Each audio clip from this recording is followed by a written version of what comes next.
अस्सलाम वालेकुम स्टूडेंट्स, मैं हूं साजिद यूसुफ गखड़ और आप देख रहे हैं हमारा चैनल मैथ्स अकाउंटेंसी। अभी तक आपने हमारा चैनल सब्सक्राइब नहीं किया तो इसको सब्सक्राइब करें और बेल बटन के ऊपर पुश करें ताकि हमारी आने वाली वीडियोस आप तक पहुंच सकें। आज हम पढ़ेंगे इकोनॉमिक्स और इकोनॉमिक्स में हमारा टॉपिक है how to calculate elasticity of demand. और इलास्टिसिटी ऑफ डिमांड के अंदर हम जो मेथड पढ़ने जा रहे हैं स्टूडेंट्स वो है यूनिटी मेथड और इसका दूसरा नाम है टोटल आउटले मेथड। तो टोटल आउटले मेथड या यूनिटी मेथड के अंदर हम तीन चीज़ें डिस्कस करेंगे जिसमें हम कैलकुलेट करेंगे elasticity of demand greater than 1, elasticity of demand equal to 1 and elasticity of demand less than 1। तो students, elasticity of demand equal to 1 के लिए हम जो टेबल यूज़ करेंगे वो फर्स्ट टेबल है। इसके अंदर एक तरफ हम प्राइसेस ले लेते हैं और दूसरे कॉलम के अंदर हम डिमांड ले लेते हैं और तीसरे में हम टोटल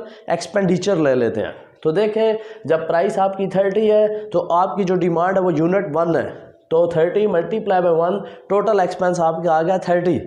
तो जब आपकी प्राइस कम हो गया 15 पे आई, यानी 30 से प्राइस डाउन हुई तो 15 पे आई, तो आपकी यूनिट्स डबल हो गए, लोगों की डिमांड 2 यूनिट्स हो गई और आपके जो टोटल एक्सपेंडिचर है वो 30 रहे। थर्ड वन, जब प्राइस आपकी कम हुई 10 पे, लोगों की डिमांड 3 यूनिट्स हो गई, तो 10 मल्टीप्लाई बाय 30। तो यहाँ पर स्टूडेंट्स आपने देखा कि आपके टोटल एक्सपेंडिचर इक्वल टू 1 है और टोटल एक्सपेंडिचर के अंदर नो चेंज आई है।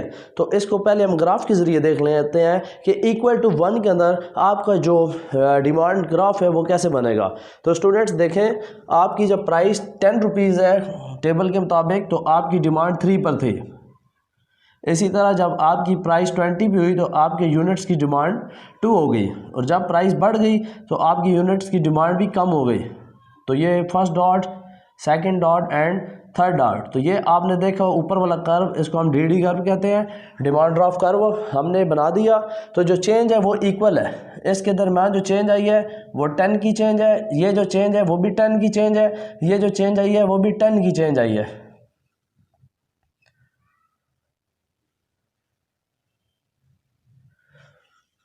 तो स्टूडेंट्स आपने देखा जो चेंज आई है इन तमाम के दरमियान वो इक्वल चेंज है, उसके अंदर जो चेंज है वो इक्वल टू 1 आई है। तो इसे हम कह सकते हैं elasticity of demand is equal to 1, जिसके अंदर आपके टोटल एक्सपेंडिचर इक्वल होते हैं।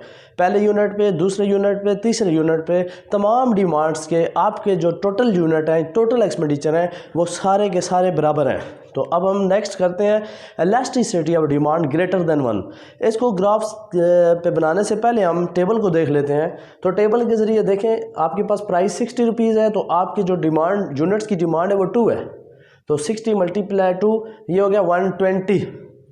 तो आपकी जब प्राइस कम हुई 50 तो आपकी यूनिट्स की डिमांड फर्दर इंक्रीज़ हो गई, 4 पे आ गई, 50 मल्टीप्लाई 4, तो आपका जो टोटल एक्सपेंडिचर वो फर्दर इंक्रीज़ हो गया, वो अब 120 से इंक्रीज़ हो गया 200 पे चला गया। और आपके जब प्राइस 10 रुपीज़ मज़ीद कम हुई 40 पे चली गई तो लोगों ने 10 यूनिट्स की डिमांड कर दी, 40 मल्टीप्लाई 10 की, तो यहाँ पर आपका जो टोटल एक्सपेंडिचर है वो 200 से 400 पे चला गया। तो स्टूडेंट्स आपने देखा 120 और 200, 200 और 400 ये इक्वल टू 1 नहीं है, ये आपका ग्रेटर देन 1 है, तो एक से ज़्यादा डिमांड होने लग पड़ी है। अब हम इसको देखते हैं ग्राफ के ज़रिए। हम वाई एक्सिस पे प्राइस ले लेते हैं, एक्स एक्सिस पे क्वांटिटी डिमांडेड ले लेते हैं। तो आप देखें जी, प्राइस अब आपकी जबकि 10 थी, सॉरी जब प्राइस आपकी 60 रुपीज़ थी तो आपकी नंबर ऑफ़ यूनिट्स 2 थे। जब आपकी प्राइस 50 हुई तो आपके नंबर ऑफ़ यूनिट्स 4 हो गए, ये 50, 60 और 40 के दरमियान आएगा।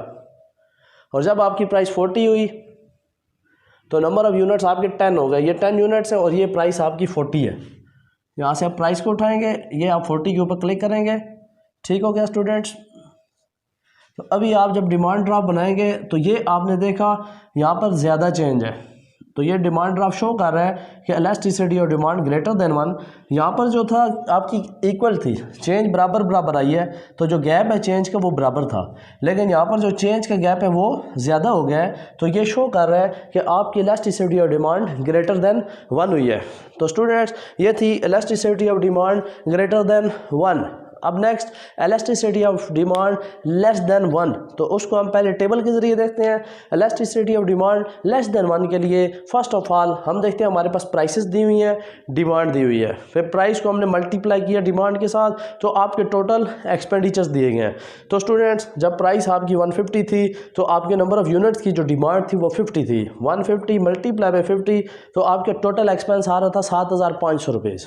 तो आपकी जब प्राइस गिरी 20 रुपीज़ प्राइस गिरी है, 150 से मूव कर गई है 130 के ऊपर, तो आपकी डिमांड 5 यूनिट्स बढ़ गई है। अब लोग 55 यूनिट्स की डिमांड कर रहे हैं, तो 130 मल्टीप्लाई बाई 55 किया तो आपके टोटल एक्सपेंडिचर्स कम हो गए हैं, 7500 से कम हो गए 7100 हो गए हैं। तो इसी तरह जब आपकी प्राइस 110 पे आ गई, यानी 130 से मूव करके 110 पे आ गई, तो आपके नंबर ऑफ़ यूनिट्स की डिमांड लोगों ने ज़्यादा कर दी, लेकिन 110 मल्टीप्लाई बाई 60 किया तो आपका जो एक्सपेंस है वो फर्दर डिक्रीज़ कर गया है, वो 7100 से जो है मूव हो के 6000 पे आ गया है। तो आपके टोटल एक्सपेंडिचर जो है वो डाउन हो गए हैं, कम हो गए हैं, लेस देन 1 हो गए हैं। अब स्टूडेंट्स हम देखते हैं इसको ग्राफ के ज़रिए, तो देखें इलास्टिसिटी ऑफ डिमांड का जो आपके पास टेबल दिया गया है, वहाँ से आप प्राइस देखें, जब प्राइस 150 थी तो आपकी जो डिमांड थी वो 50 थी, ये 50 है, वहाँ से प्राइस है 150, तो इसको आप मैच यहाँ पर करेंगे, फिर प्राइस होगी 130,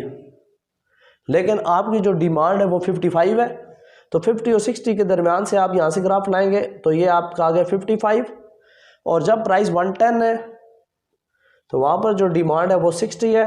तो स्टूडेंट आपका कर्व कुछ इस तरह से बनेगा, डिमांड ड्राफ कर्व, तो ये जो चीज़ है ये शो कर रही है लेस देन 1, तो ये इलास्टिसिटी ऑफ डिमांड होगी लेस देन 1। तीनों ग्राफ्स को अगर आप देखें तो बिल्कुल चेंज है, इसका जो कर्व है वो बिल्कुल इस तरह से बना हुआ है, ठीक है। आप इसके दरमियान जो चेंज देखें वो इक्वल टू 1 है, यहाँ पर कर्व थोड़ा सा ऊपर की तरफ मूव कर गया है और चेंज आपकी ज़्यादा हो गई है तो ग्रेटर देन 1, यहाँ पर कर्व थोड़ा और डाउन हो गया है, तो आपकी जो चेंज आई है इलास्टिसिटी और डिमांड की वो लेस देन 1। तो स्टूडेंट्स यहाँ पर मैं आपको एक और चीज़ समराइज़ करता जाऊँ कि आपका टोटल एक्सपेंडिचर इक्वल टू 1 के अंदर इलास्टिसिटी और डिमांड इक्वल टू 1 होंगे, तो आपके टोटल एक्सपेंडिचर बराबर होंगे, सारे के सारे इक्वल होंगे, आपके सारे टोटल एक्सपेंडिचर 30 पे हैं। तो स्टूडेंट्स जब इलास्टिसिटी और डिमांड ग्रेटर देन 1 थी तो वहाँ पर आपके जो टोटल एक्सपेंडिचर हैं वो पहले की निस्बत बढ़ जाएंगे, जैसे 120 से 200 पे और 200 से 400 पे ज़्यादा हो गए हैं। तो स्टूडेंट्स नेक्स्ट हमने किया था elasticity of demand less than 1, तो इसमें आपके टोटल एक्सपेंडिचर पहले से कम हो जाएंगे, यहाँ पर 75 थे तो 75 से कम होकर 7100 हुए और 7100 से कम होकर 6000 हो गए। उम्मीद है स्टूडेंट्स कि आपको आज के लेक्चर के अंदर इलास्टिसिटी ऑफ डिमांड तो हमने कैलकुलेट किया है अंडर आउटले मेथड के ज़रिए, तो वो आपको समझ आई होगी। मेरे अच्छी वीडियोस के लिए हमारे चैनल को सब्सक्राइब करें ताकि हमारे इकोनॉमिक्स के और बिज़नेस के अच्छे लेक्चर्स आप तक पहुंचते रहें। नेक्स्ट लेक्चर में हम हाजिर होंगे एक नई वीडियो के साथ, तब तक के लिए इजाज़त, अल्लाह हाफिज़।